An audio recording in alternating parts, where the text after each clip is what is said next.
Jean serait-il vraiment l'auteur du quatrième évangile? Si le disciple que Jésus aimait n'est jamais identifié à Jean, le fils de Zébédée, l'auteur est sans doute une figure apostolique d'importance, témoin oculaire de la vie de Jésus. Très tôt, la tradition a attribué le quatrième évangile à Jean, le fils de Zébédée.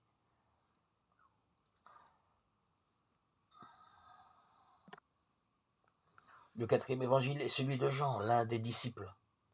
Comme ses condisciples et ses épiscopes l'exhortaient, il leur dit: jeûnez avec moi pendant 3 jours et nous raconterons les uns aux autres ce qui nous aura été révélé. La même nuit, il fut révélé à André, l'un des apôtres, que Jean devait tout écrire en son nom propre, avec le visa de tous. Dans une formule célèbre,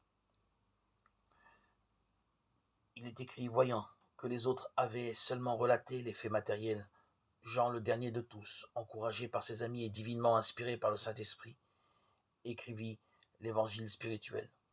Pourtant, jamais l'identification du disciple bien-aimé avec Jean, le fils de Zébédée, n'est faite explicitement.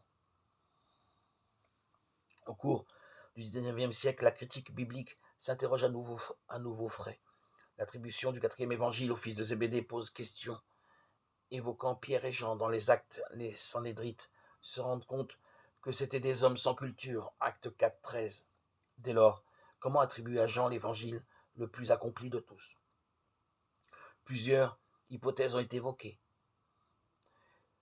dont celle qui distingue Jean ou Matthieu ou quelques autres disciples du Seigneur. Y aurait-il eu un autre Jean responsable de cet évangile si dense? La critique a d'abord recherché du côté de ce second Jean, sans grand succès. Les autorités s'en sont tenues à l'hypothèse traditionnelle du fils de Zébédée.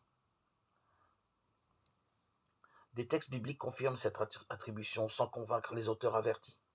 Aujourd'hui, le débat est plus serein, la question s'est déplacée. L'évangile de Jean s'enracine-t-il dans la tradition apostolique? Les recherches sur l'origine de l'évangile donnent plus de souplesse à la notion d'auteur.